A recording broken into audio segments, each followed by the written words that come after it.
Shalom, and welcome to another installment of Elders of GMS, giving all praises to Yahweh by Hashem Yahweh Shai. Today's topic is going to be entitled Sarnetta and the Black Consciousness Movement.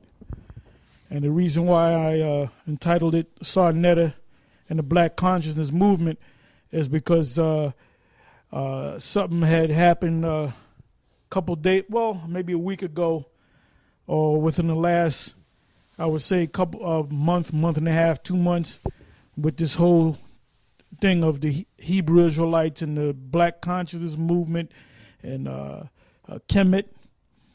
And there's been, debates going on, mainly focusing on the Hebrews against the other Black consciousness groups. And recently there was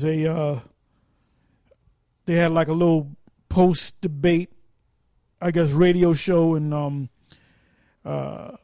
Sarah Sutton said he was on, and there was who was this other guy, the real black atheist or whatever the hell his name is? Yeah, him, that dude, and they had some. It was a call-in show, and Sarnetta had called in. They went to arguing with each other against each other, and basically they were kind of questioning Sarnetta as to whether he's still down for the cause. And basically he started he started going into how you niggas go to Africa, but you don't get lost in Africa.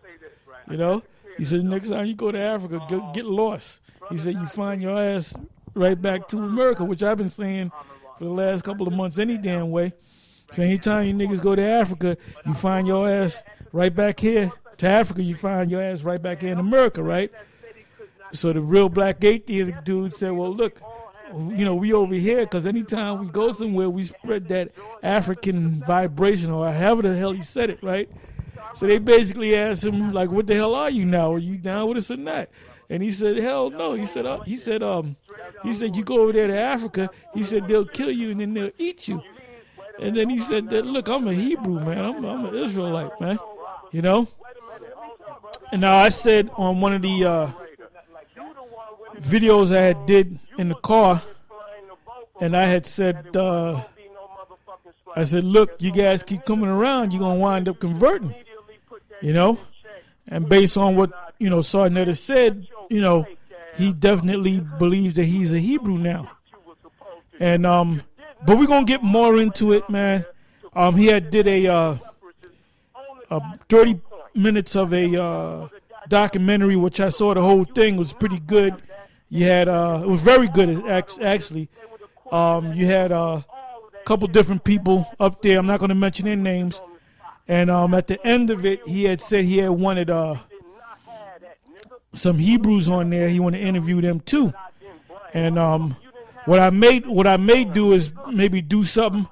We might do a little something and just kind of like send it to him, and he can kind of put it up if he likes.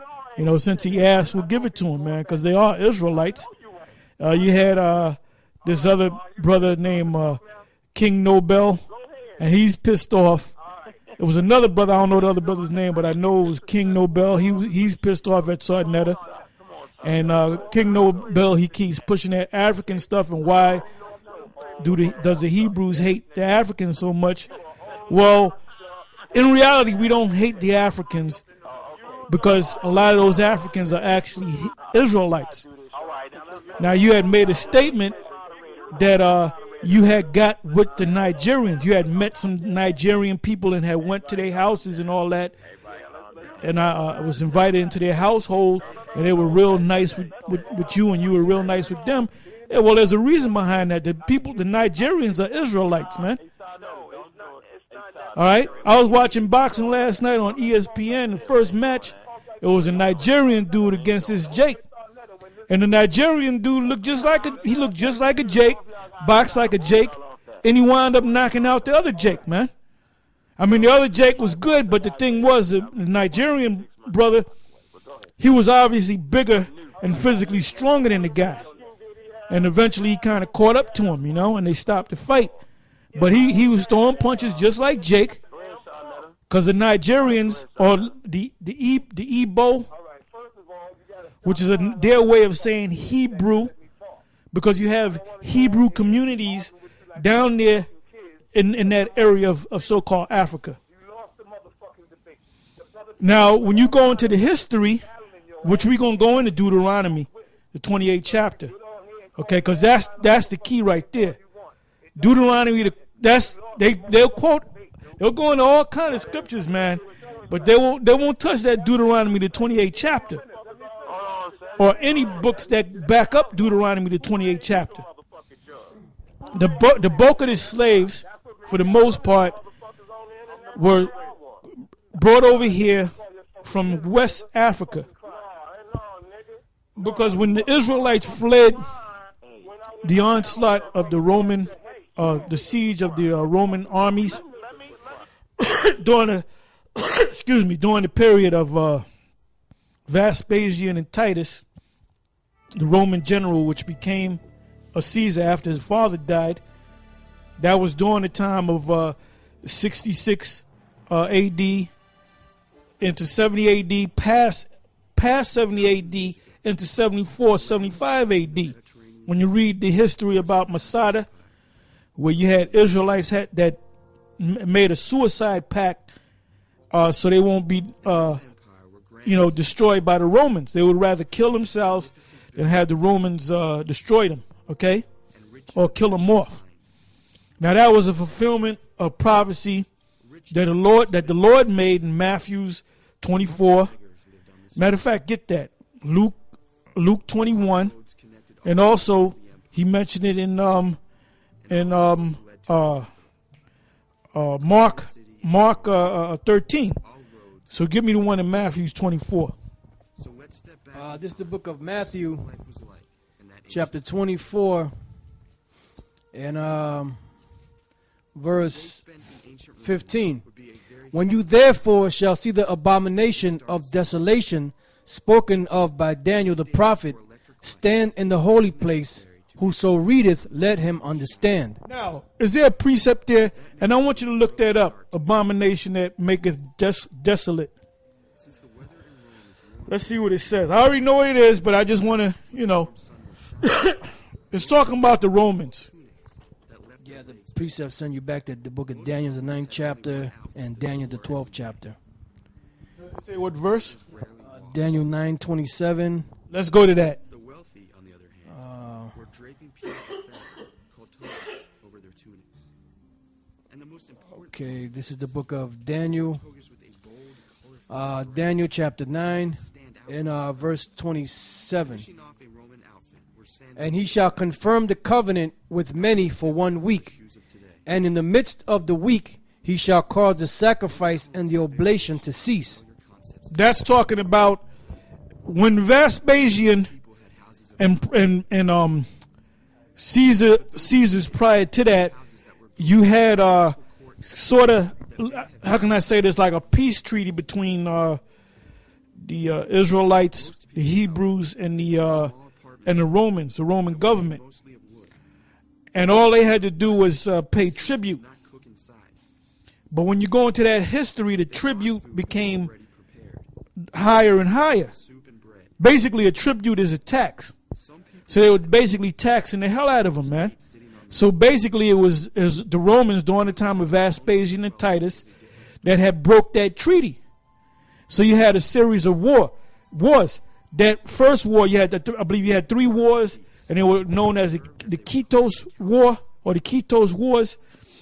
And that first war was known as the Roman-Jewish War, which took place during the period of 70 AD. Like I said, it spanned from 66. The turmoil spanned from 66 to 70, up until 74, 75 AD. So that's the fulfillment of that. Okay? Read that again. It says, and he shall confirm the covenant with many for 1 week. And in the midst of the week he shall cause the sacrifice and the oblation to cease. And for the overspreading of abominations he shall make it desolate, even unto the consummation, and that determined shall be poured upon the desolate. Right, because like I said, these devils are going to go up in there, and they're going to totally, ultimately what they locked down Jerusalem during the time of the Passover. And you had a lot of Israelites that came from different lands that they lived in, even in Africa, that they came over here or came to Jerusalem to partake of the Passover, which they were required to do pursuant to Deuteronomy 16 and 16. And that's when the Roman general Titus, namely Titus, because he was worse than his father Vespasian, all right, he was the one that gave that order to totally crush the Israelites. And the Israelites have fought back. So that's what the Lord was talking about when he spoke about the abomination that maketh desolate. Okay? Where we at? Back in Matthew 24, it says, when you go to the one in the other one in Daniel 12? Yeah, Daniel 12. It's Daniel 12 and 11. Let me get the other one. Daniel chapter 12, verse 11. And from the time that the daily sacrifice shall be taken away, and the abomination that maketh desolate set up, there shall be 1,290 days. I believe that was talking about during the time of Antiochus. Yeah, because when you go, that goes hand in hand with Daniel the 8th chapter. Okay? Because when the Lord spoke about the abomination that maketh desolate, he was talking about Edomites. So when it first took place was during the time of the Maccabees. And that was the Antiochus Epiphanes, which he said that he was a Syrian, which he wasn't a Syrian. He was an Edomite that came up with Alexander the Creep. So that's what the Lord was talking about. So later in history, that's the Romans came in, which are nothing but who? Edomites. Go ahead. This is Daniel 8 and 9. And out of one of them came forth a little horn, which waxed exceeding great toward the south and toward the east and toward the pleasant land. Yeah, the little horn is talking about Antiochus Epiphanes. Go ahead. And it waxed great even to the host of heaven. And it cast down some of the host of a host and of the stars to the ground and stamped upon them. Yea, he magnified himself even to the prince of the host. And by him the daily sacrifice was taken away, and the place of his sanctuary was cast down. Yeah, that was during the time of the Maccabees. That's where you get the Hanukkah celebration came about because of this devil. All right? Hold him, Mike. And it says, and an host was given him against the daily sacrifice by reason of transgression, and it cast down the truth to the ground, and it practiced and prospered. You know, so basically, the truth is the law. The truth is the law. That's right. So, and that's what he did. We know when you do the research in the history of Antiochus Epiphanes, when he was set up in the power, you know, he wanted to make the whole world. He wanted to make a one world order back then. You know, so what he did was he had all nations consent to his to this one world order, and that everybody had to follow behind the customs of the Greeks. You know, even among the Israelites. So when certain of the Israelites didn't do that, what he did was he went into the temple. He destroyed the temple. He was eating sacrificing swine on the at the temple. You know, they were bringing in prostitutes and all kind of stuff inside the temple. And then they were burning the books of the law. And any Israelite woman that they found that circumcised their children, they would kill the mother and kill the baby, you know, that was circumcised, you know, because that was to fulfill prophecy. And that's a thing that a lot of you guys don't get, you know, that prophecies have to be fulfilled, you know. So these prophecies that were written about things that were supposed to happen, that's the reason why certain things took place in history, you know. So this, what we're reading right now in Daniel's 8th chapter is a prophecy of this particular horn, this little horn that was supposed to come, you know. And basically what happened was what happened was that when these things came to pass, this is what helped establish or helped fulfill what was written in this book. You know, so this guy Antiochus Epiphanes was the guy that was fulfilling it. You know, so then when you go, to the book of the Maccabees, especially the book of the Maccabees and the Apocrypha, it really goes deep into the history. And when you go to the Josephus too, it goes deep into the history of what really took place and how these Greeks, which are Edomites, how they put hell on our forefathers back then. You know, and they fought back and they set the temple back up, but overall they still got taken down. Why? Because it was time. It was time for the so-called white men to rule at that time. You know, so and our kingdom wasn't going to be coming for a long period of time. So the Lord had to allow that to happen for his prophecies to be fulfilled. You know, that's why we read, about the abomination that make it desolate, the daily sacrifice being taken away. Now, the daily sacrifice, when you go back to the law of Moses, it gives you certain offerings, whether it was peace offerings, sin offering, or whatever the case may be, free will offerings, that had to be done in the temple. And then there were certain sacrifices that were done daily. So when these devils came in, the Flavian dynasty, which was Vespasian, Titus, and Domitian, they caused that to stop. Just like among the Greeks, Antiochus Epiphanes, he's the one that caused the sacrifices to stop. So now we have all this history, and that's why we go back and we go through it so you can understand it, because you brothers out there need to know this, because this is part of our history. You got these so-called Jews calling themselves Jews and acting like that's their history. That's not their history. That's the history that they stole from us, and the reason why they have it now is because they're in power and they put themselves in the place of us, and they act like they're the people of the Lord, but they're not. And the Lord is going to take them down. And that's why we're set up to bring those lies down. Okay? So now, we're going to go back to the book of Matthew 24 real quick and read that verse again. Matthew 24:15. When you therefore shall see the abomination of desolation spoken of by Daniel the prophet stand in the holy place, whoso readeth, let him understand. So what the Lord was telling them, he was saying, look, the stuff that you read about in the book of Daniel, when you see this happening, when you see these Romans coming up in the sanctuary, then you know that this is what was written about, the abomination that make it desolate, because the Romans, they were the abomination, and what did they do? They made the temple desolate. And that's what the Lord was warning them of. And he was telling them what to do in the case when this stuff started to happen. When you see this prophecy start to happen, make sure you do this and make sure you do that so that you can be protected. If not, you're going to get taken with the rest of the people. And what happened? The majority of them a lot of them got taken. Okay?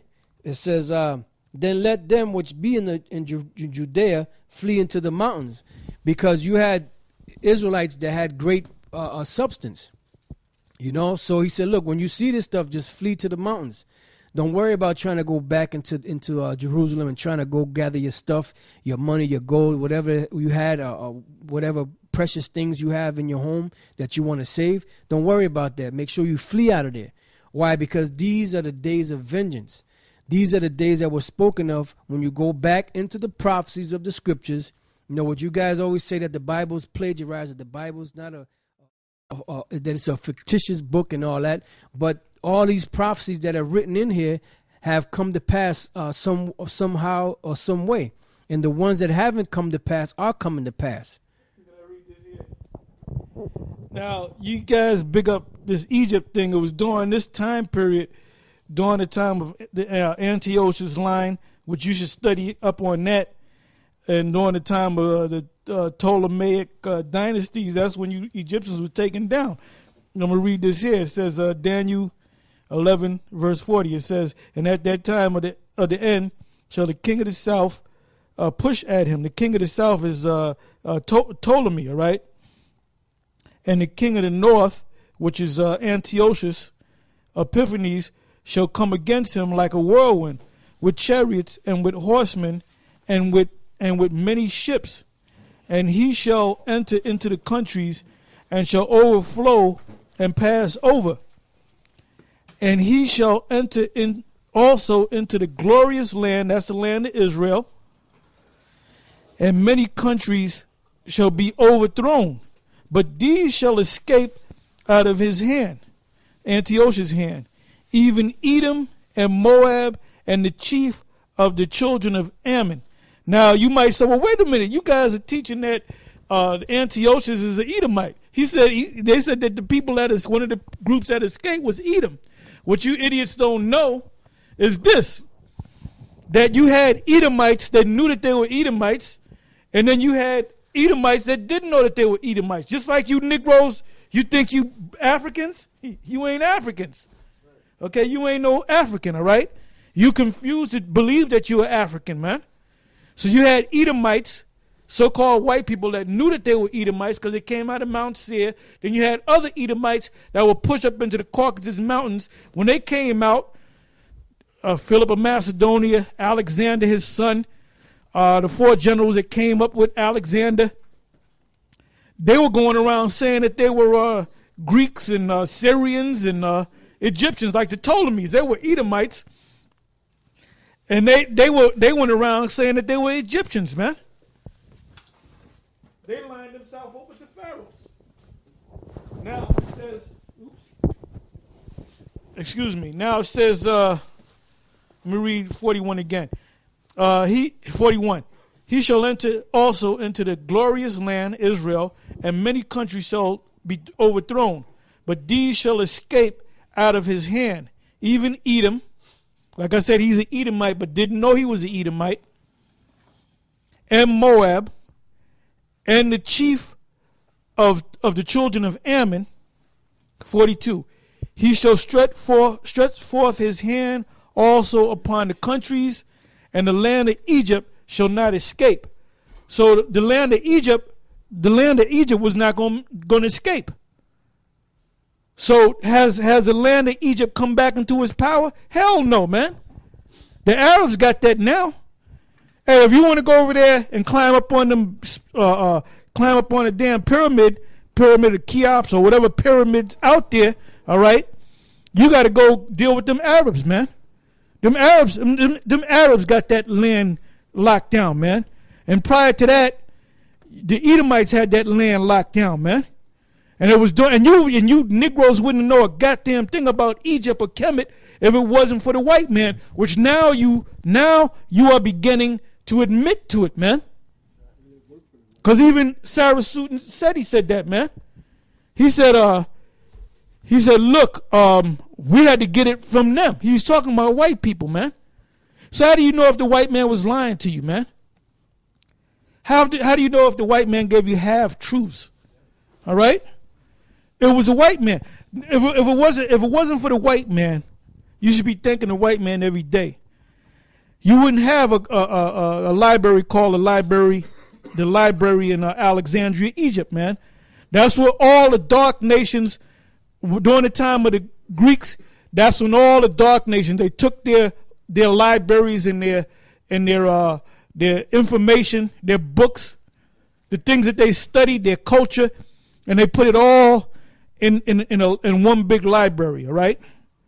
And then there was a time going back years ago where you had all kind of so-called wise men that would go for miles to go to that library, man, to study the histories of all the dark nations that the Greeks had conquered. Now they said that, they borrowed it.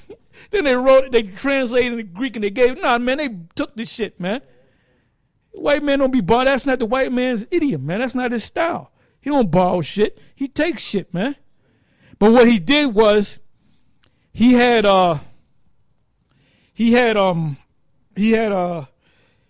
anything that was written in the Assyrian tongue, the Egyptian hieroglyphs, the Babylonian tongue, the Hebrew tongue. That was the what was that book? The Septuagint. Okay, that goes back to our tongue that they call themselves translating. So that whole thing of taking books and taking captives other nations, you would get a translator, man. You would have the guy, you would teach him Greek, and you would have him translate his writings into the Greek. So that's how they knew, and that goes back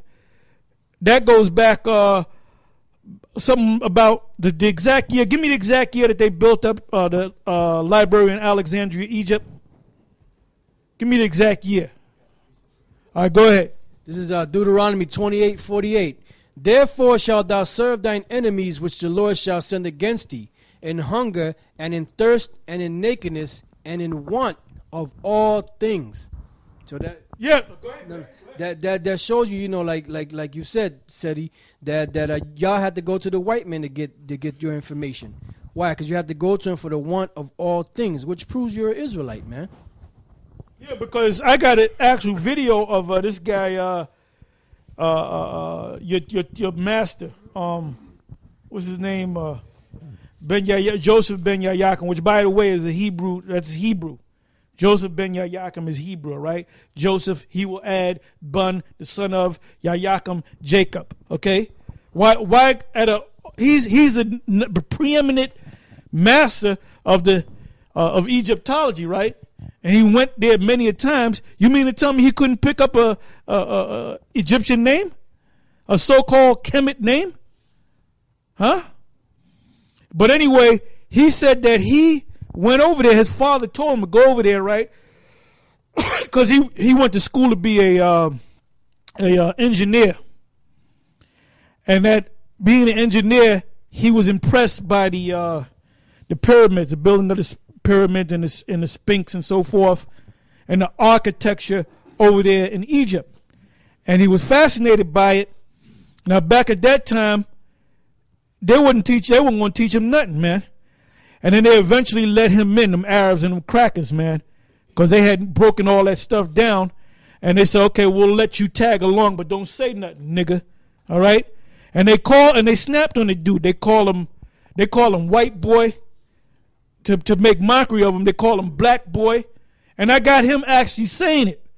So if you say I'm making this shit up, just bring out a counter video. I got the video, all right? They call him African, which back there, nobody wanted to be called African because during that time period, going back to the 30s, all right, during that time, no black African wanted to be called African, man. It was considered derogatory to be for somebody to call somebody else an African, man, all right? Because back in the day, you couldn't call somebody in America African, man. They'll fight you, man. You can call them colored. All right. Then later they were Negroes, and then they became African Americans. Then they started taking the word Africa, the name Africa, with pride. But there was a point where nobody wanted to be identified with being an African, and they also called him a Sambo. Now here you are, you trusting what these guys are teaching you, and they're calling you white boy, they're calling you black boy. They're calling you African boy. They're calling you Sambo. So you really gonna trust them? Huh? But like going back to what Sarah Sue said, he said we did get it. He admitted that they did get that African stuff from the white man. And then he mentioned Champion alone. He mentioned what's his name? John Francois Champion alone. Which I never heard him say that before, but he recently said it. Now, I was the one that brought that whole thing up.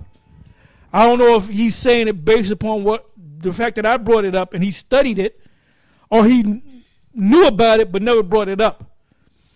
And he was trying to say, that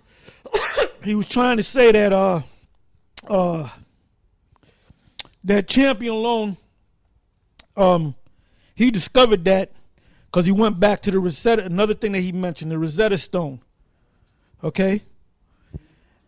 And he said, well, that was in the late 1700s, early 1800s. But the Bible speaks about Ramesses in the Bible. You know why? Because that proves that there were Egyptians. We ain't knocking that, man. And that proves there was a line of Ramesses and the Seti and a line of pharaohs. Okay? That's in the book of Genesis, man. So they got that from the Hebrew. So prior to this guy discovering the Rosetta Stone, it was already in the scriptures. So you questioning that? Let me go back to speak for a minute. Right. This is the book of Proverbs 14 and 15. The simple believeth every word, but the prudent man looketh well to his going. You know, you guys, you just need something to fit in. You know, that's why you go from this. You know, you can't be stable in the scriptures. You know, you got to find different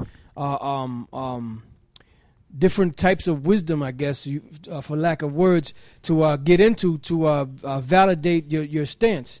You know, you can't just stand upon the scriptures because, you know, this really is not for you. The scriptures are not for you. That's why you can't stand in the scriptures. Let me just read this. Finish reading this. It says 42, and he shall stretch. He is talking about Antiochus Epiphanes, all right? And he shall stretch forth his hand also upon the countries, and the land of Egypt shall not escape. But he shall have power over the treasures of gold. So they took all that shit. They took the Egyptians down. And they never came back into power. And then you dudes, you black African dudes, there was one guy that got it close, King Nobel. He was talking about he said that he was talking about Shaka Zulu, and I think he mentioned the Zulus, and he said those are the real Egyptians, which he's right on that. He's right on that, because the true Egyptians, the descendants of the Egyptians today would be the Sudanese, the Watusi, the Zulu, which they were known for their stature. If you look at like a minute bow, and you go to like any museum that features Egyptian war releases, all of them look like minute bow. The men and the women, super tall, skinny, black, super dark skin. So that's how we know that the Watusi, the Zulu, and the what was the other one I mentioned? Is Watusi, the Zulu, and the Sudanese from the Sudan.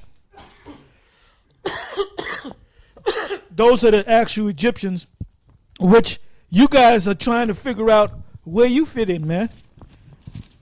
All you know, you're African. You don't know what tribe of Africa you from.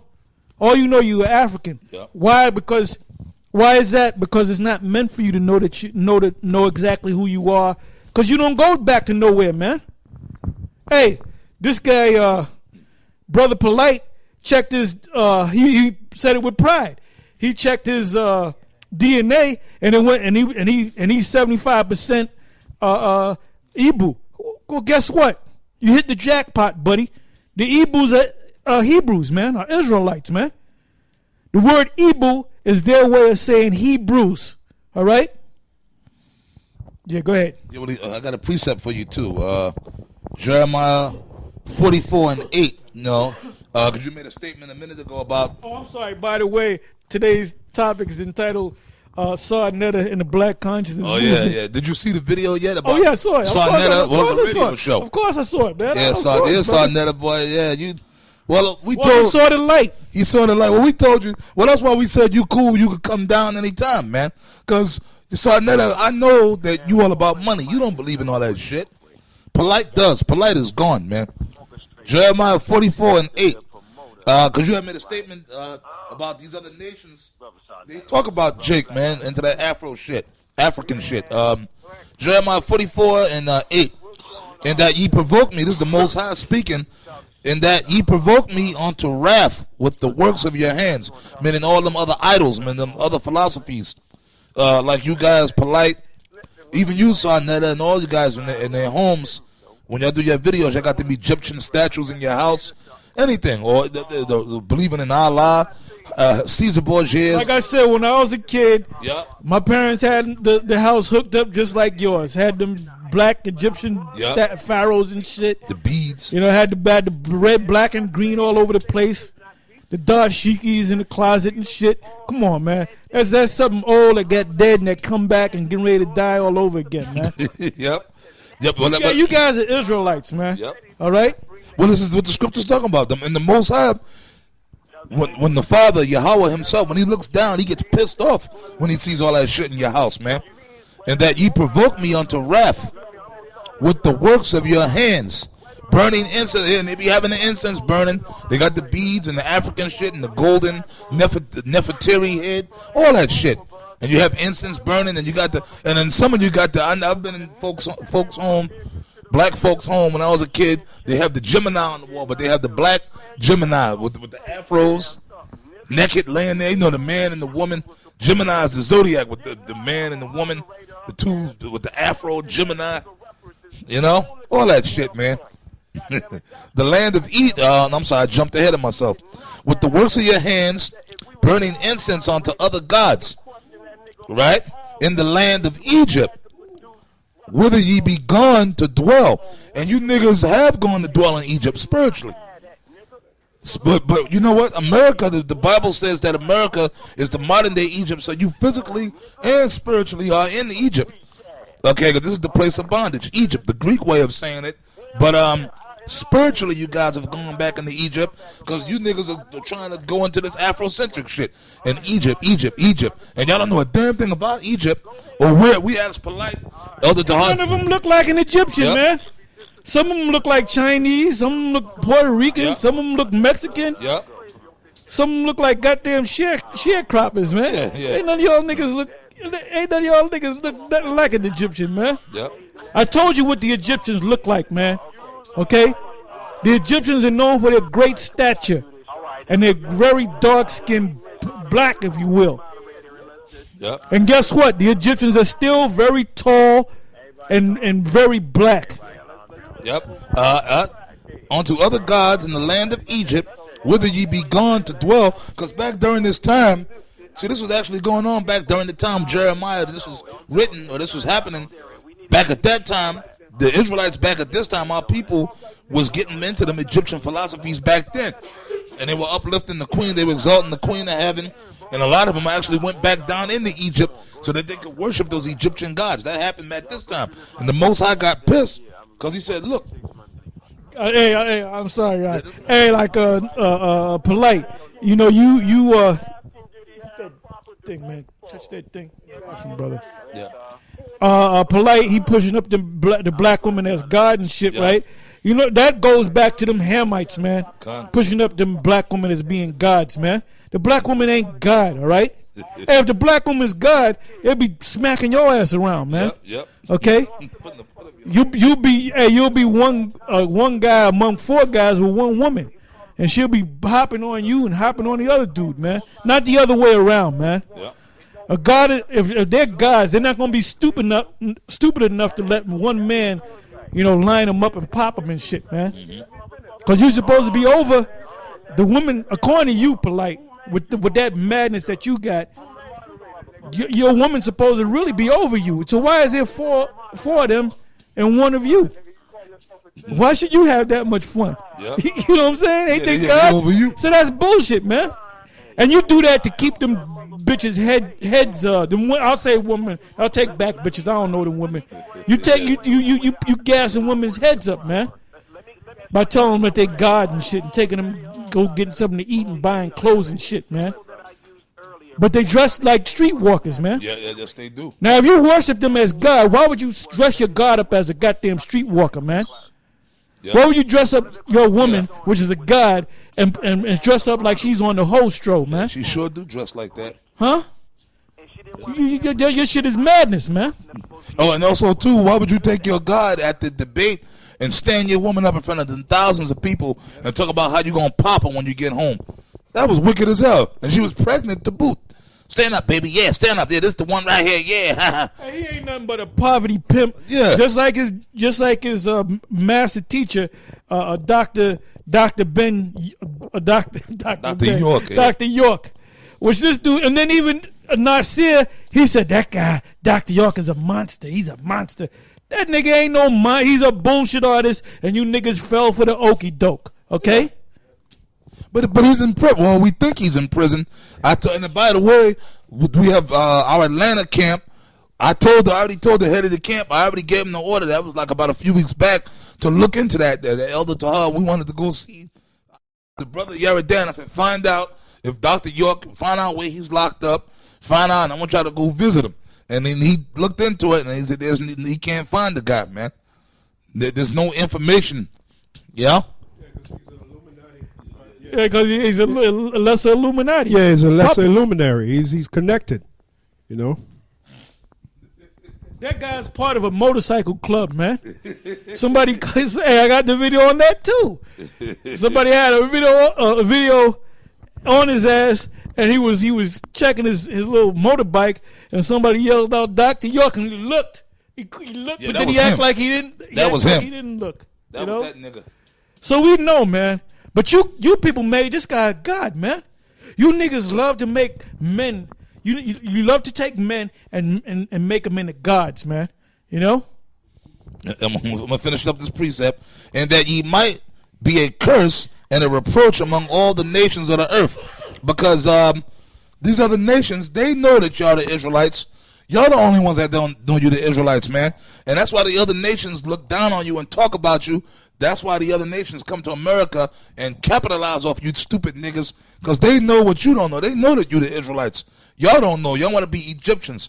So when these other nations come and they looking in America and they see Jake talking about they Egyptians and shit like that and all that madness, man, that's why they just look at you and shake their head and they say, well, these niggas, man, well, we going to make money off them, man. Like the Arabs and a lot of that African shit they buy it from the Africans, man. They go to Ham will sell that damn shit and make money off you. And they know you ain't no Africans or no Egyptians. And furthermore, the so-called real Africans, they know that you are not their people, man. I've talked to real Africans, me and brothers going back in the 90s. We've had conversations with actual straight-up Hamites, and we asked them, listen, like we did interviews with Hamites, and they said, you and the American blacks, I gotta know, we're not the same people. They think, no, we're not. We're not the same people. We're different people. They come from somewhere else. They, you know? Yeah, we used to do that back at the old school. Yeah, back at the old school. There was even one tape that they made, and this guy that he called himself Kakum back then, and he made that tape with the so-called African, and then there was like an interview, and the African was basically trying to belittle him, and basically the African was saying, look, you're not our people. And to back up Elder Ricard, I myself have had conversations with real Africans, and they say, why do black Americans think that that they are African? And then I explain to them, I say, hey, because they don't know their history. I remember I had a particular conversation with a real African at a store called Vim. They used to have VIM in Manhattan. And that was the nature of the conversation. Then I started insulting them. I started talking about the women, because they had the African women there. I say, yeah, your women don't look like our women. And them was some beaten down looking bitches, man. Them African women that were working there. Which Polite ain't never gonna get. Yeah. He ain't never gonna get no, get with them bush girls for real. Yeah, they were beaten down. They had these what do you call them? They look like scars, but they're called in that tribal marks. That's what they're called in their philosophy. It's called tribal marks. Yeah, but why doesn't Polite get some women with some tribal marks on them? Hey, well, and the more tribal marks you have, the prettier you are. I ain't seen none of your women with no tribal marks on them. Yeah, man. what's up with some of them? They had the tribal marks in their face. It looked like they got in what they call in jail shootouts.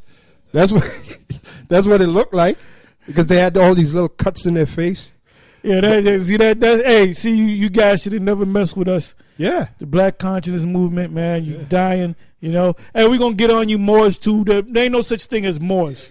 Okay, Moors was a term that was given to Israelites during the time of Rodrigo de Vavar, during the time of actually going back for 800-year period prior to the Turks sacking Constantinople, and during the time of the Renaissance. The Renaissance is prior to that, going back to like 700 years. AD is when 700, 800 years AD is when the Moors came into power, which were Israelites, man. Yep. Watch the movie El Cid. El Cid was the story of Rodrigo de Vavar, who befriended, he was a Christian, which is an Israelite, who befriended the Emir, I forget his full name, but I'm going to go into the history on that. Look that up, brother. Go to El Cid or look up Rodrigo de Vavar and give me some information on that.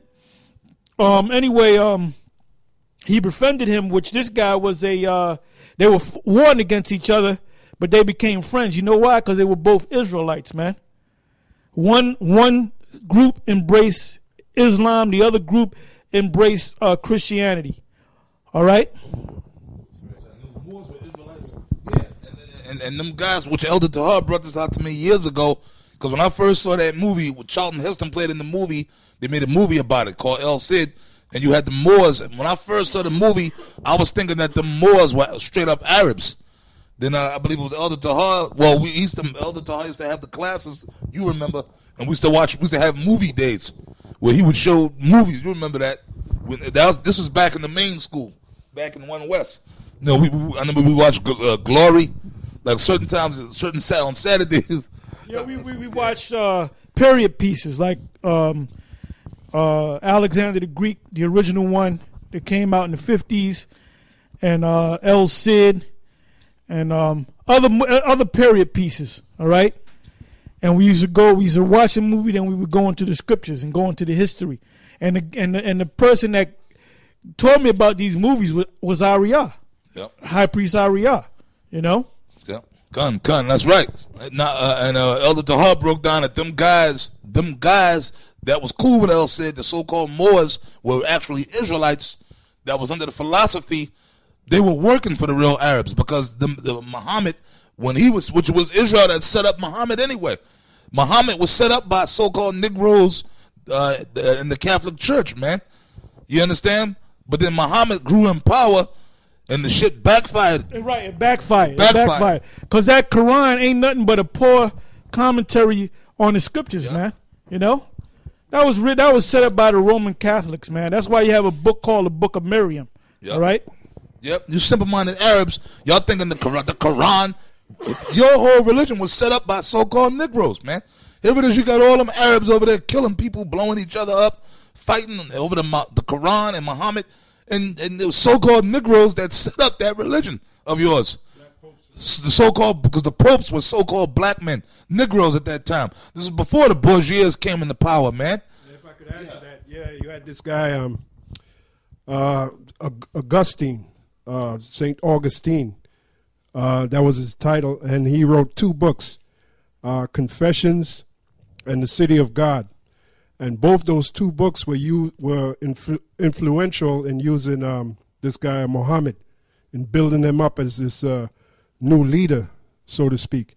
But he was influenced by 2 books, Confessions and The City of God, which was written by St. Augustine, which was a Roman Catholic priest.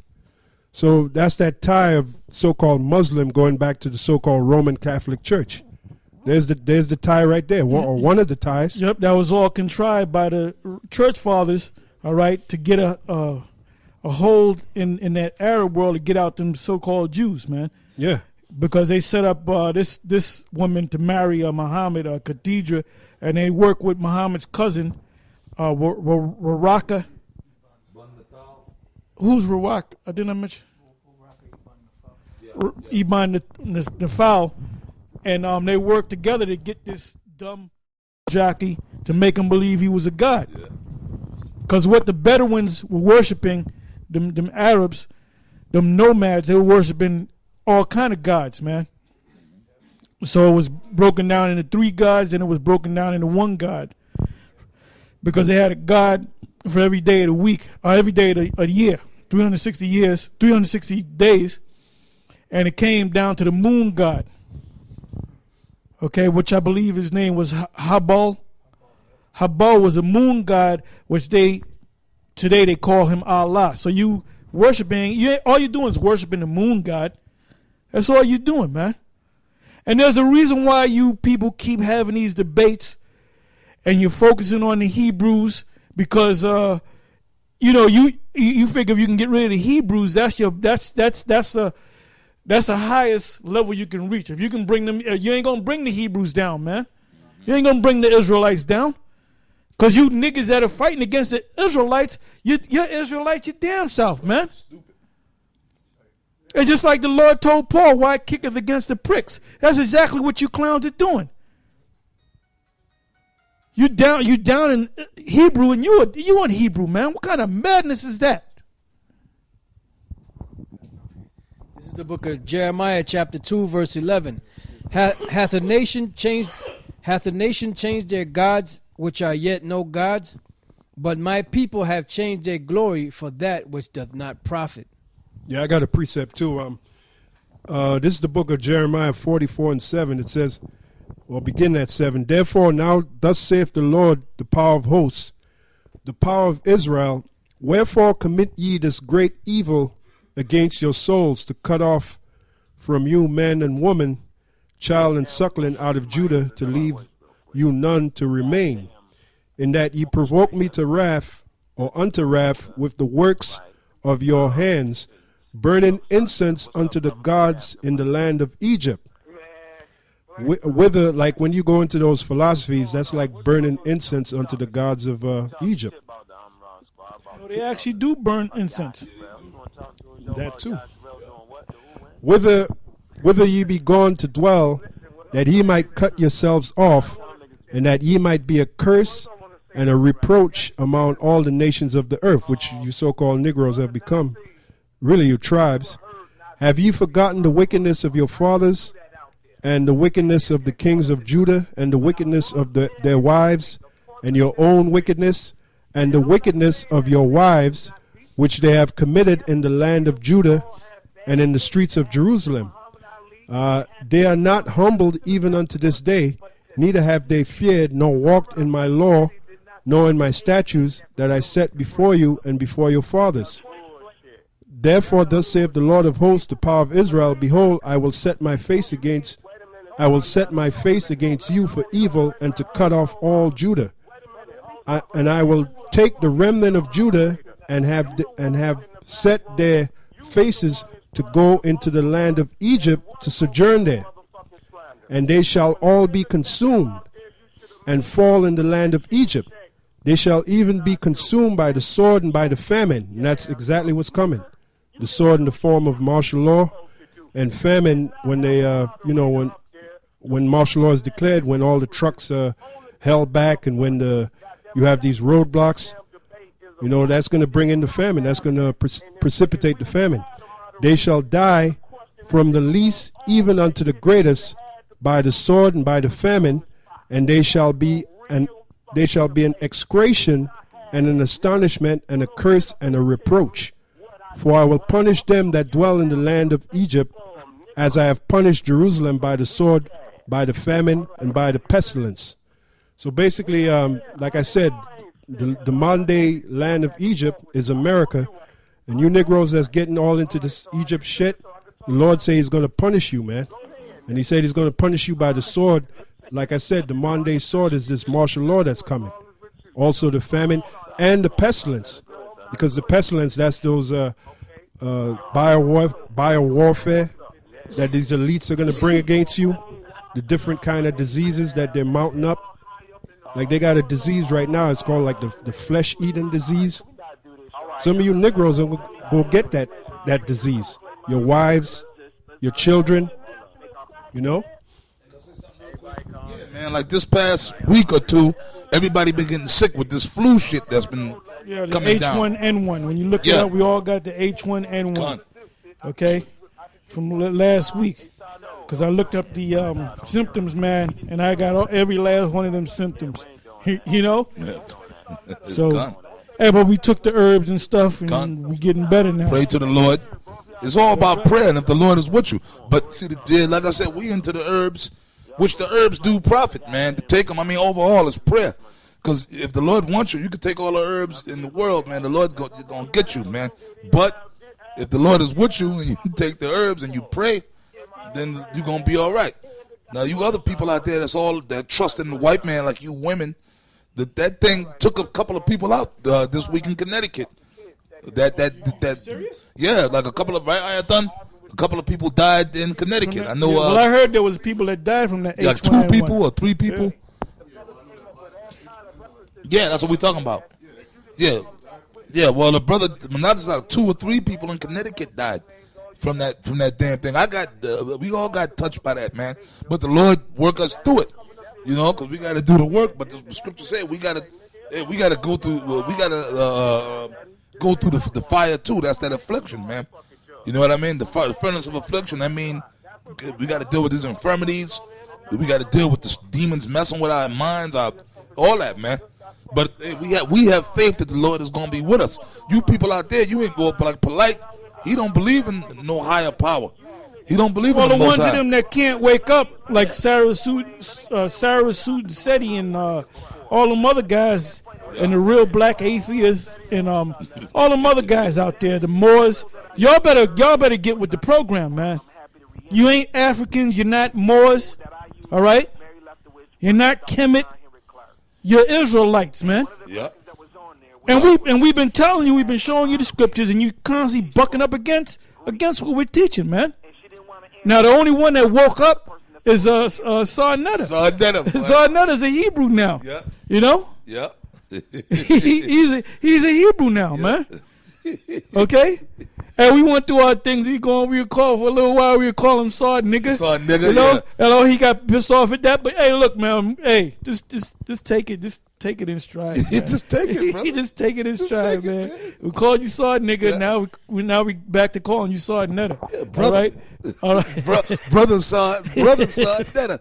That's the only And those reason guys I'm are mad. characters, man. Yeah. All them guys are characters. Hey, but y'all got to come out of that, man, because there's going to come a time.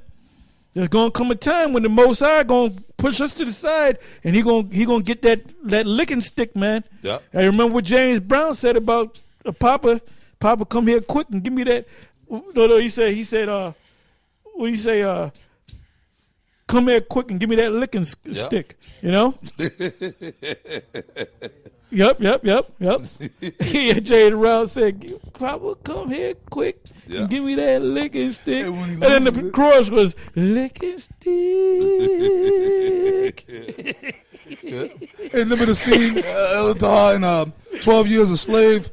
The scene when Solomon Northup, the Edomite, the master was trying to beat, not the master, the other low-life cracker was trying to beat him. But then he just lost it. Then he took that stick and started beating that. Man, he beat him like there was no tomorrow, man. But with that rage that he had in him, he just let it go. That's how the Most High gonna get down on y'all, man. That's what the Most High, Yahweh Shai gonna do to y'all. He gonna do that to y'all. And when it come, man, y'all ain't gonna be ready for it. Y'all gonna be messed up, man. That's pursuing to. Most High said he gonna scream like a travailing woman, man. Meaning he gonna get emotional, man. Yeah. And I know all of us are so-called black, and all of us had parents that lost it and whipped our ass. They'll grab whatever that was next to them. It could be a chair. I had chairs thrown at me and shit. I had knives thrown at my ass, man. Yep. And that's why I got so good in boxing and bobbing and weaving, man. Dodging them fucking chairs and them knives and shit, man. You know. And that's why Floyd got good, man. Father was throwing shit at him, man. This is the book of Isaiah 42 and 13. The Lord shall go forth as a mighty man. He shall stir up jealousy like a man of war. He shall cry, yea, roar. He shall prevail against his enemies. I have long time holding my peace. I have been still and refrained myself. Now will I cry like a travailing woman. I will destroy and devour at once. And that's what the scriptures say, seek ye the Lord while he may be found. Because now you can get near to the Most High if you're part of the elect. When that time comes, you're not going to be able to, when that door is shut, there's going to be no more mercy after that. Mercy time is going to be over. Once that door is shut, mercy time is going to be over with. You know, then you're going to see how real it's going to get out here in these streets, man. That nigga don't know. They don't know the realness that's getting ready to come, man. I got Hey, go ahead. This is Isaiah. Oh man, let me This is Isaiah, the first chapter and the 3rd verse. The ox knoweth his owner, and the ass his master's crib. But Israel doeth not know. My people doeth not consider. That's you stupid niggas. We telling you Israelites, and y'all don't even want to consider the fact that you might be Israelites, man. Y'all just, the most, Yahweh Shem Yahweh Shai got a block on you, man. He got a block on your stupid, like a iron veil, man. The Lord don't want you, know what, but it boils down to the scriptures that I always bring out. My favorite, Matthew 13 and 9. That's why Yahweh Shai was so beautiful, man. And y'all, and these other assholes, Johanna and Nate, and you guys, y'all talking about you mad, y'all GMS, y'all negative, y'all this. We have the same attitude Yahweh Shai. Negative, man. What the hell you mean we negative, man? Yeah. We out there doing them. We doing the shows. You see our faces, man. Okay? Give me that. What's that? Isaiah 30 and 20, man. When was the last time we saw Nate's face, man? Yeah. When was the last time we saw Yohanna's face? That proves they're not the men of the Lord, man. Ooh, man. And this is going to follow you right up, brother. Go ahead. Beautiful. Go ahead. Okay. Okay, because this is going, that's the spirit that you, because this is going to go right into what we're talking about. This is the Most High talking, man. You man, right? This is Isaiah 1 and 22. Now, this talking about fucking Nate and Johanna and you guys. Thy silver has become dross, thy wine mixed with water. Now, the wine represents the word, man. This knowledge, this truth. Now, when you fucking mix water with wine, you cutting it, man. You ever go somewhere, man? Sometimes you go to a bar, man. You might go to a bar and you say, "Yo, man, let me get a drink. They'll give me a shot of Jack Daniels or give me a Cabernet." And you be drinking, yo, man, they wine tastes funny in there, man. They water, you got certain bars, you got certain low-life bars that'll water the goddamn wine down, man. Or water their drinks down. And you could taste it, man. You could taste the water in the damn drink. But that's you guys, man. Nate, the knowledge that you've given is mixed with water. It's not the truth. A diluted version of the truth. Like Elder Gabar said, a kinder, gentler Israelite. You guys are the bootleg Israelites, man. We still teaching that straight up, hardcore, rough way that King Marshall and Ariad taught us. When we first came in the truth, it was rough, it was hard, it was straightforward. Now you guys are coming with this new watered down doctrine. Mostly catering to these goddamn women, man. Ariad never taught that. Ariad used to curse the woman out, man. Yeah, well, the reason why you don't see Nate's face is because his wife is the real teacher. She's the real leader. Yeah, and another thing, you can't put, you can't give somebody the truth and have other programs. Because a lot of those people are coming into your congregation for them programs, man. Yep. If they want to get a GED or they want to get off of drugs or they whatever. So they're getting into that, but then they're getting into the truth. But once they get their act together, they're going to get right back out of there, man. As long as you got something for them, a plate of food, some clothes, Yeah. You maybe hook them up to get them on the apartment and shit. They're going to keep playing like they're going through the scriptures, man. But as soon as you cut all that shit and you just give them nothing but pure truth, then they're going to leave. Yep. 23rd verse, right? It says, thy silver is, yeah, but in other words, you guys, man, you're full of shit. You're phony. Silver's supposed to be shiny. When silver gets dull, that means it's unclean. That's why you got to take the silver to a silver shop and have them clean it. The silver's supposed to shine and glisten. But they're not silver in the first place, man. They're wood. They're wood. They're old, dirty wood. Yeah, plastic. Right? Thy princes are rebellious and companions of thieves. Everyone loveth gifts and followeth after rewards. They judge not the fatherless, neither doeth cause of the widow. Come on to them. Okay. Therefore, thus saith the Lord Yahweh Ba'ashem Yahweh Shai of hosts, the mighty one of Yasha'Allah. I will ease me of mine adversities and avenge me of mine enemies. Okay. I will turn my hand upon thee and and purely purge away thy dross and take away all thy tin. In other words, the Most High, like the Elder Tahar said, the Most High is gonna straighten everything out, man. He gonna start rolling on you niggas, man. Okay, all you unpure niggas, all that, all you Afrocentric guys, the Moors, all of you, and you bootleg Israelites, the Lord is gonna start wiping you away, man. Nate, Johanna, y'all gonna get wiped away, man. It's gonna be an ethnic, spiritual cleansing, man. All this bullshit, because you know what, right now, the game, that's what I'm reading. The games, it's game time right now. Y'all can get on the comment boards and talk shit, play games. Nate, you could get up there and go through your little fucking routine, your stand-up act. Okay? That's all it is, man. Your little step. You know what, man? Pretty soon, your whole Bashim Hawashah gonna get sick and fucking tired of looking at you, man. Okay? With them stupid purple garments on, them Barney the purple dinosaur garments on. Okay? Up there on the stage like you a real teacher, like you a real man of the Lord. And all you doing is just lying and deceiving the people. You know what? Your Bashim Hawashah is gonna fucking deal with your black ass, man. Making fun of the Most High. You know what? You're getting away with it right now, but you know what? One day, the Most High is going to checkmate you, man. The Most High is going to checkmate you, man. The Most High going to get you, man. So you keep laughing, keep fucking talking shit, being a clown.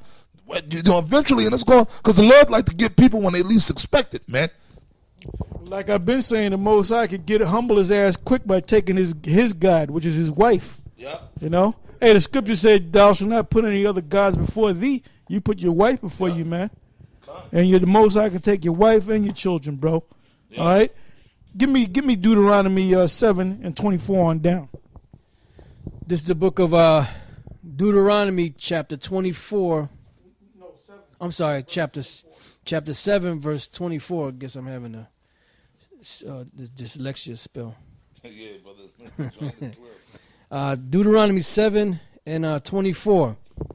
It says, and he shall deliver their kings into thine hand, and thou shalt destroy their name from under heaven. Now, that's a cut for you, Nate. You pushing that bullshit about Christ. That ain't the name of the Most High, man. That ain't the name of the Most High. Now there was one video I was checking out of your men out there in the West, I guess, and they basically push out the name of Yahweh by Hashem Yahushai. So among y'all know that the name of the Lord is Yahweh by Hashem Yahushai, but y'all gonna push that Christ bullshit, man. Yep. According to the orders of Nate, that's gonna get you niggas destroyed following another nigga, man. Go ahead. It says, and he shall deliver their kings into thine hand, and thou shalt destroy their name from under heaven. There shall no man be able to stand before thee until thou have destroyed them. The graven images of their gods shall you burn with fire. Thou shalt not desire the silver or gold that is on them, nor take it unto thee, lest thou be snared therein. For it is an... Right, now that goes back to Sarnetta with those African head figures and all that. All right, you got to take all that shit down, man. You got to burn that stuff. You got to get rid of that stuff. If you a Hebrew, you got to get them idols out of your house. Go ahead. Excuse me. For it is an abomination to the Lord thy power. Neither shalt thou bring an abomination into thine house, lest thou be a cursed thing like it. But thou shalt utterly detest it, and thou shalt utterly abhor it, for it is a cursed thing. It is a cursed thing, and you're going to become that curse. You bringing the cursed thing in your house, you're going to become that curse. Most High going to curse you. All right? I got a precept for that Egyptology madness, and for you niggas that's in it. This is Jeremiah 42:13. It says, but if ye say, we will not dwell in this land, neither obey the voice of the Lord your power, saying, no, but we will go into the land of Egypt. And that's basically your attitude, those of you niggas that are into that Egyptology crap, you're saying that, nah, we'll go into the land of Egypt. We want to go back to Egypt. And Seti is one of the main characters pushing that shit. Where we shall see no war, as if Egypt is the promised land, you know? Where we shall see no war, nor hear the sound of the trumpet, nor have hunger of bread, and there will we dwell. And now therefore hear the word of the Lord, ye remnant of Judah. Thus saith the Lord of hosts, the power of Israel. If ye wholly set your faces to enter into Egypt, or to go sojourn there, then it shall come to pass, which means it's going to happen, that the sword which ye feared shall overtake you there in the land of Egypt. And I keep saying this, that the sword, the modern day sword, is going to come in the form of this so-called martial law, which means warlike law. And that's going to be, martial law is going to be declared right after the next so-called terrorist attack, which we believe is not going to be just one attack, but many attacks. And that's going to bring a different form of America that you know, where the government, the military becomes the government. All right, which ye feared. Reading it again, it says, then shall come to pass that the sword which ye feared shall overtake you there in the land of Egypt, and the famine whereof ye were afraid shall follow close after you there in Egypt, and there ye shall die. And that's going to be that ethnic, like the brother mentioned, that ethnic cleansing. That's going to be the Heavenly Father getting rid of all these niggas that he don't want. You niggas that just can't seem to get it in your mind that you're not Egyptians, or you're not Pan-Africans, or you're not any of that bullshit, that you're Israelites, which is what we've been teaching you. It says, Jeremiah 42:17, so shall it be with all the men that set their faces to go into Egypt to sojourn there. So that's really a message from the Heavenly Father through the prophet Jeremiah to you niggas that's still involved in this Egyptology shit. All right? Like this guy, the real black atheist. He's one of those guys pushing that shit. Seti is another guy pushing that Egypt shit. All right? The Lord's going to destroy them. If they don't get out of that shit, the Lord is going to destroy them. Yeah. Reading on, it says, so shall it be with... And you motherfuckers calling on your ancestors. And motherfuckers, first of all, your ancestors are Israelites, dumbass. Exactly. And since you can call on the ancestors of Egypt, why don't you call on the ancestors of Egypt to bring a big fucking magic carpet over here and put you on that carpet and ship your ass back to Egypt, man, and get rid of them Arabs, man. Oh, how can you fall for that bullshit, man? Ain't no black man ain't ruled Egypt worth a damn and going back over 2,000 years, man. 2,300 years ago, that's when you lost it all. You never got it back to this day. So, yeah, after the Ptolemies got through with Egypt, Egypt was kaput, man. Egypt was done. Stick a fork in Egypt. It's fucking done, all right? Hey, the white man don't even want it, man. That's why the Arabs is over there. Yeah. Egypt it's nothing but a wasteland, a barren desert, all right? But reading on, it says, so shall it be with all the men that set their faces to go into Egypt to sojourn there. They shall die by the sword, by the famine, and by the pestilence.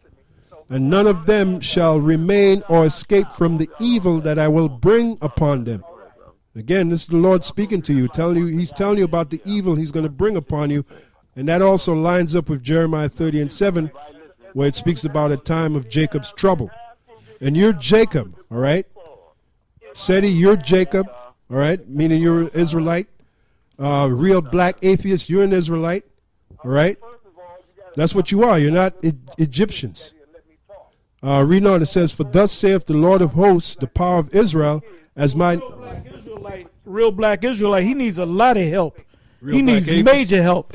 Atheist. Nigga think he an Egyptian, but he don't believe in the Most High. He don't believe in the God. What kind of nigga is that? That's why. How many Negroes you ran into in your life that said they don't believe in God? Yeah. But you got clowns that are following this knucklehead, man.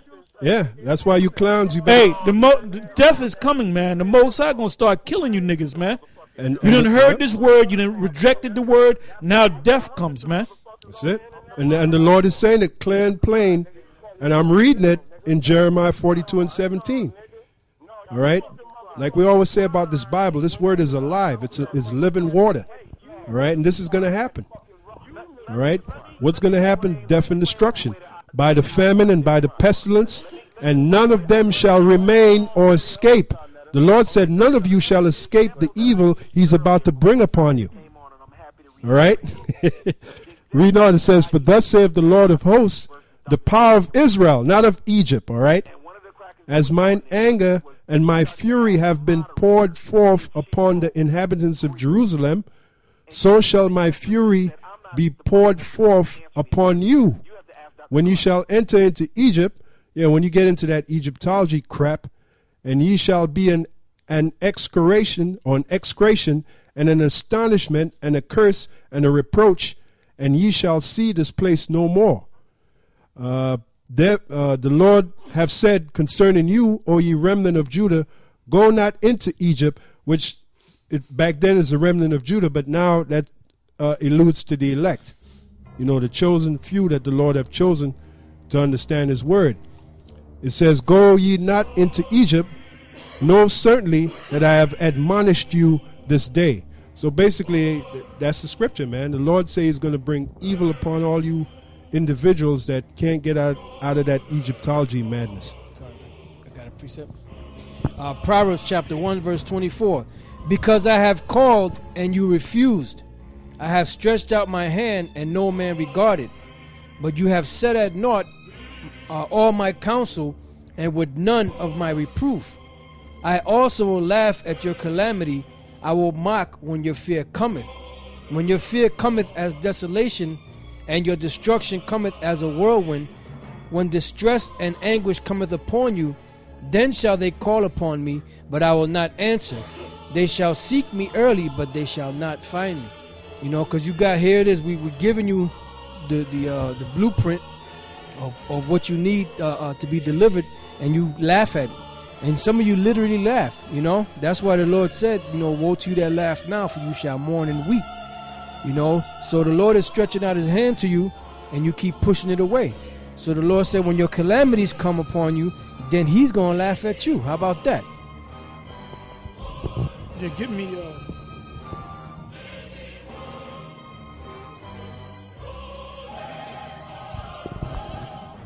me Acts 19,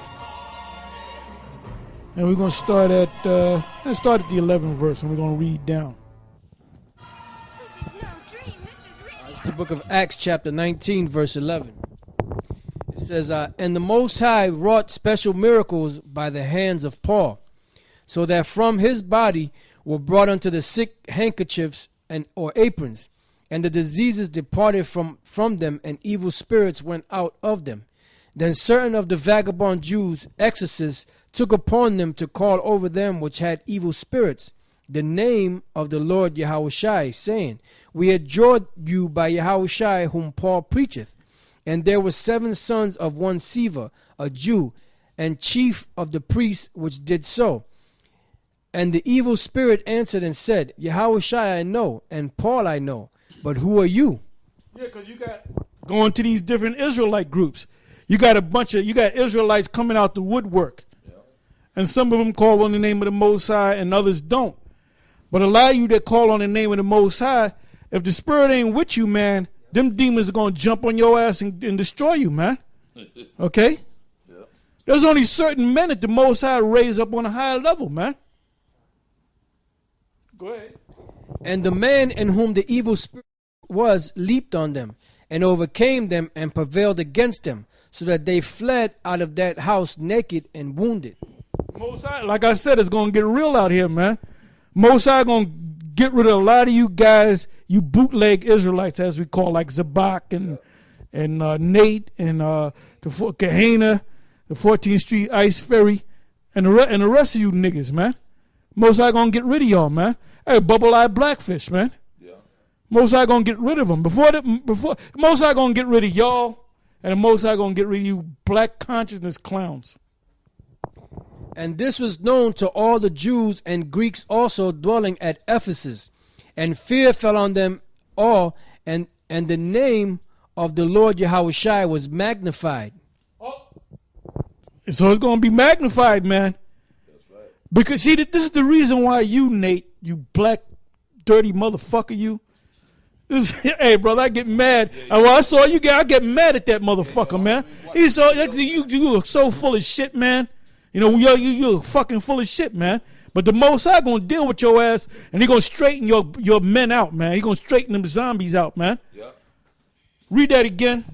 It says, and this was known to all the Jews and Greeks also dwelling at Ephesus, and fear fell on them all, and the name of the Lord Yahushua was magnified. See, the nigga gets scared, then they call on the name of the Most High. Right, yeah. He ain't calling on the name of the Most High, Yahweh B'Shem Yahushua, because he has no fear, man. No fear of the Lord. That man, his wife don't have no fear, man. She has no fear. She has no fear. Yahweh B'Shem Yahushua probably going to kill your goddamn wife, man. Yeah. You know? And many... But she's a demon, man. Yeah, that's a wicked demon. Yeah, you can see it, man. You can see the demons popping off of her black ass, man. Because that book, he wrote that book. If she had any kind of righteousness or humbleness in her, she would have said, no, I'm not going to, no, I'm not. But the bitch is leaning toward the side with her breast, her breast showing and shit. That's a wicked, man. That's a wicked, man, you love that guy. That's your God, man. Yeah. That's your God, man. I'm surprised you don't call on her name, man. Yeah. And then she gonna tell Barack Shaw why she gonna tell another woman, I don't want to sleep with my husband, I hate him, I want to kill him. That's a wicked bitch. And like Elder Tahar bring out every week. And I guarantee you that dude ain't never slept around behind his No, he don't. I can tell he don't. I guarantee you that's why she don't like your ass, man. Yeah. You need to get some women on the side, nigga. And you a cop. Cops are no infamous for that. Except for him. Except for him. And I bet all your partners at the station talk about you behind your back. Hey, maybe your wife might be popping one of your cops. That goes on with the cops. They pop each other's woman. Some of your partners might be popping her, man. A cracker at that. One of them cracker cops probably popping her, man. You dumbass. It says, and many that believed came and confessed and showed their deeds. Many of them also which used curious arts brought their books together and burned them before all men. So, like going back to Sarnetta, all right? You better take all of that black African bullshit down, that red, black, and green vibration. Yeah, take that shit down, man. You better burn it. You better burn it, man. All those African heads and Egyptian heads and shit. Get rid of all that shit, man. You know? And you're gonna have to stop hanging around with them African Moorish Kemetic people, man.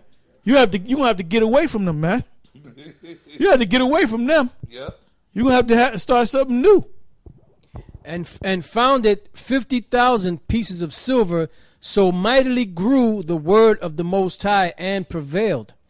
After these things were ended, Paul purposed in the Spirit, when he had passed through Macedonia and Achaia, to go to Jerusalem, saying, after I have been there, I must also see Rome. So he sent into Macedonia 2 of them that ministered unto him, Timotheus and Erastus. But he himself stayed in Asia for a season.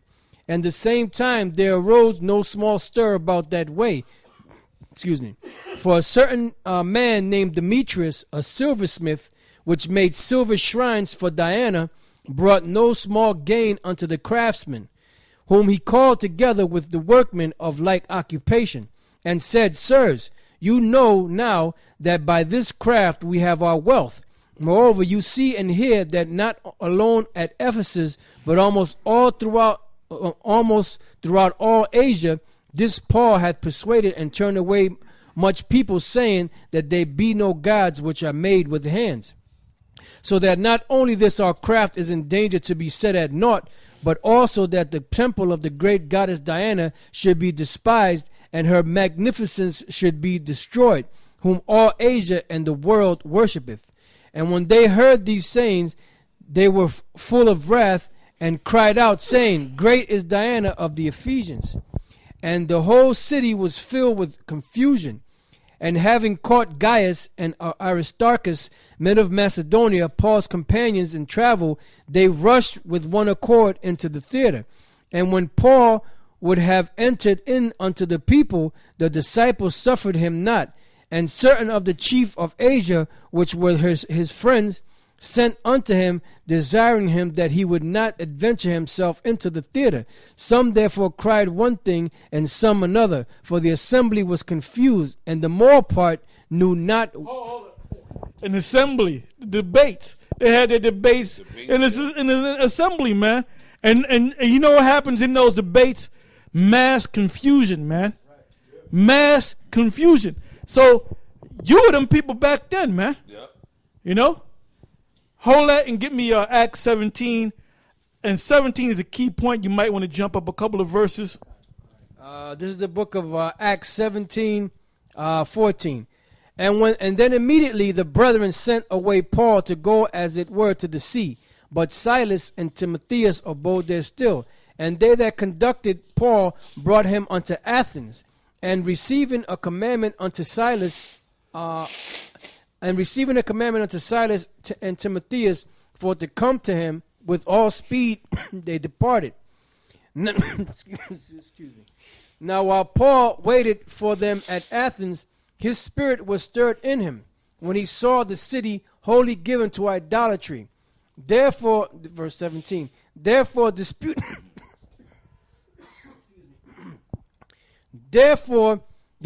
he in the synagogue with the Jews and with the devout persons, and in the market daily with them that met with him. Then certain philosophers of the Epicureans and of the Stoics encountered him, and some said, what will this babbler say? Others some, he seemeth to be a setter forth of strange gods, because he preacheth unto them Yahushua and the resurrection. And they took him and brought him unto Areopagus, saying, may we know what this new doctrine whereof thou speakest is? For thou bringest certain strange things to our ears. We would know therefore what these things mean. For all the Athenians and strangers which were there spent their time in nothing else but either to tell or to hear some new thing.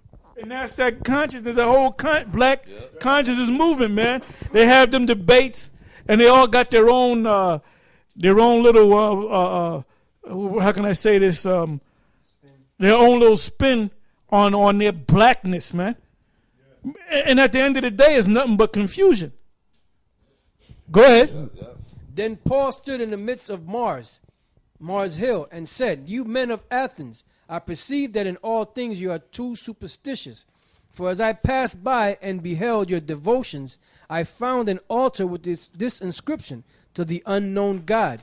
Right. Now the unknown God, they were all Israelites.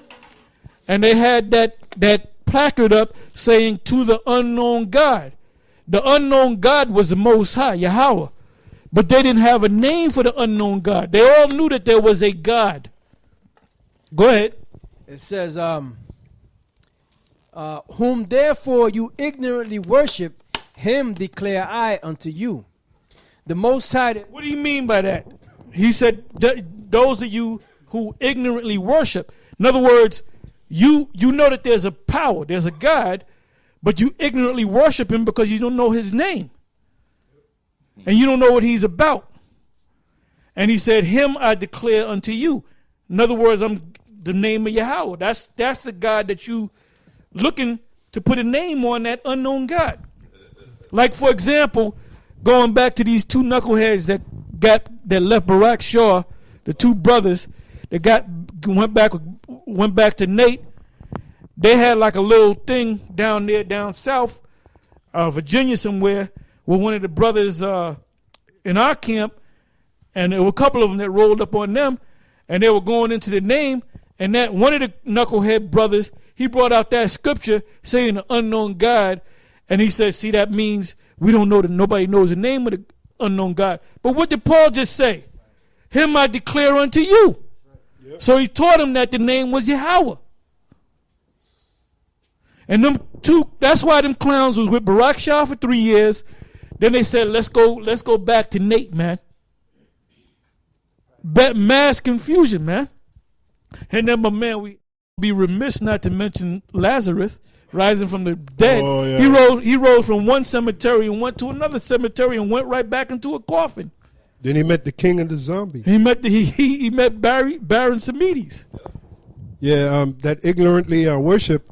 Now, if you claim that you're worshiping the Heavenly Father without His name or without His Son's name, then you're ignorantly worshiping. That's evidence of ignorant worship. All right, and you're supposed to know better, Nate, because you were taught the name of the Heavenly Father and His Son. And you declared unto Elder Ricard, when Elder Ricard met with you, you said, I know the name of the Heavenly Father and His Son. That's what you told him. So why ain't you teaching it? Because you're a fucking demon, that's why. Oh, he's a demon. And the Most High, Yahweh Shem Yahushua, is going to deal with you. He's not out there on the highways and the byways. Okay? The Most Only reason why you got them people following your ass is because of them goddamn cadence and them purple dinosaur outfits you goddamn be wearing, man. Yeah, and those award-winning videos.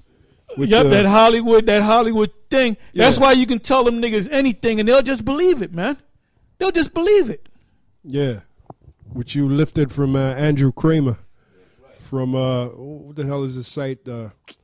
Forgot his site. Video Copilot. Yeah, Video Copilot. The water, brother.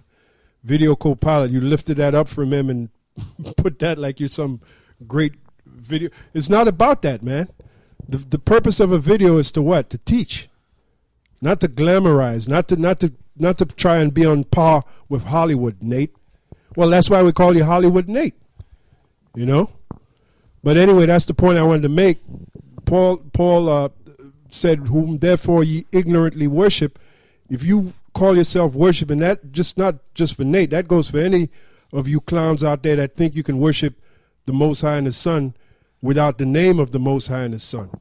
It starts with the name, man. Yahweh, Ba'ashem, Yahweh Shai. That's the ancient Hebrew of the Heavenly Father and His Son. And that's what we were taught years ago, many years ago, and that's what we're still teaching. All right? Yeah, let me say this here. Now you black consciousness people, right? You Moors, you Kemet people, you Egyptologists, whatever the hell you want to, whatever you masters of knowledge and information and shit, which is all confusion and bullshit. Okay. You guys have your own books, right? Your own studies. Well, I challenge any of you to give me any book, okay? It could be the Enuma Elish. It could be the Epic of Gilgamesh. It could be, there's a new book out that Dr. York got. It's called what the hell is it called? The Holy Tabernacle.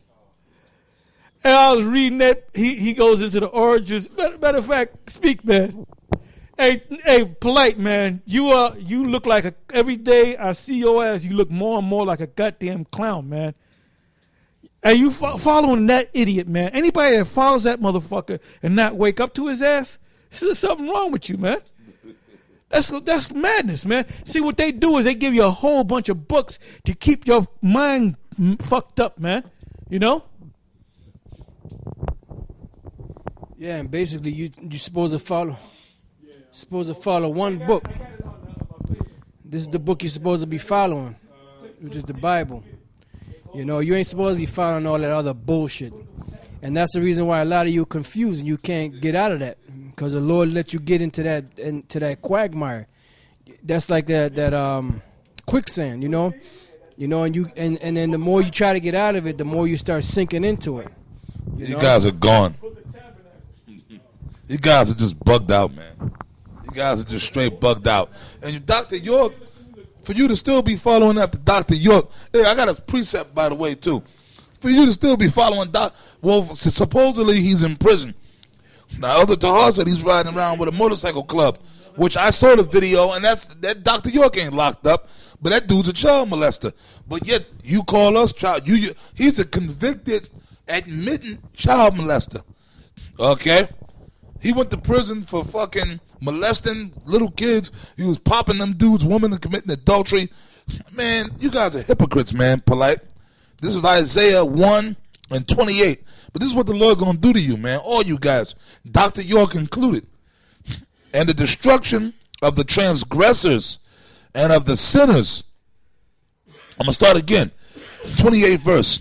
And the destruction of the transgressors and of the sinners shall be together. Okay, so polite, you and all the people that's following you, they're going to die right along with you.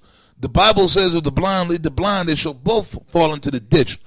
Nate, all them zombies that you got following you, the Lord, when he destroy you, he going to destroy them for following you. Okay? Yeah, he's trying to unite them in Christ. Well, this is what the Most High said. And the destruction, so Nate, your destruction is coming soon. Johanna, Zabak, Bubble-eyed, all you, man. And them wicked-ass women that you got with you. And you know something? Your kids, too. A lot of you that got children, the Lord's going to destroy your children, too, man. He's going to destroy your whole families. Because he'll do it. Remember Achan? Back when we was coming out of Egypt, man, going through the wilderness. Achan was a wicked-ass nigga. He didn't listen to what the Most High said. So the Most High killed him, his women, his whole house. And his cats, his dogs. That's right. If he had a cat and dog, they got put to death too. If he had a pet canary, they got put to death too. His cattle, if he had cows, they all got slaughtered. So you guys don't realize something. Y'all here fucking playing games. Y'all got your woman and your families, your newborn baby. If the Lord wanted to kill you, if you a wicked nigga, now the Lord said he shall not punish the son for the sins of the father. But you know what? The Lord can do that if he wants to. Because it's all set up in the spirit anyway. So if your kids die, it was meant for them to die anyway. They paying for their sins that they might have committed in the past life. Maybe that's the Lord's judgment. The Lord set everything up perfectly, man. And the destruction of the transgressors and of the sinners shall be together. And they that forsake the Lord shall be consumed. See, now this is the thing. The Bible says all have sinned and come short of the glory of the Most High, including us. Technically, none of us worthy to be delivered or saved, man. That's why Yahweh Shai had to come on the scene. Because Yahweh Shai died for the sins of the elect, primarily. That's right. That's right. Now us, we sin. We're not allowed. Somebody else, well, do you sin? Yeah, I sin. But this is the difference between us. We're serving the Lord. We're doing the work of the Lord. And the thing is with us, Yahweh Shai said, a righteous man falls 7 times and get back up. The difference between us and you wicked ass niggas like Nate primarily, if we sin or we do something wrong, number one, we call upon the name of Yahweh Ba'ashem Yahweh Shai, and we ask the Lord for forgiveness, and we acknowledge the Most High.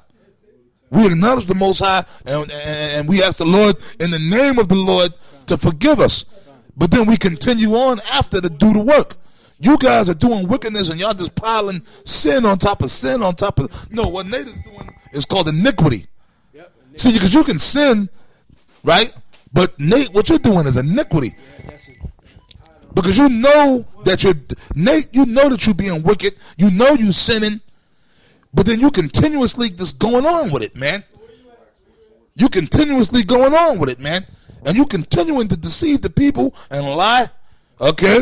This is the 29th verse. For they shall, they said consumed. So, you know what? A lot of y'all going to be consumed with the martial law, them concentration camps, the Elder Gabar said the famines, the plagues, the pestilence, these storms that's coming. I was watching something yesterday about these storms. There's going to be more storms coming. Hey, man, this bad weather that we had. A lot of you, the Most High is going to be more frozen frostbite nights. Some of y'all might die in your homes, man, because the weather's too cold and you ain't got no heat. This H1N1, some of you might drop. The Lord's going to get you in creative ways, man. For they shall be ashamed. This is all y'all that Kemet Afrocentric shit. For they shall be ashamed of the oaks which ye have desired, and ye shall be confounded for the gardens that ye have chosen. I'm going to read that again.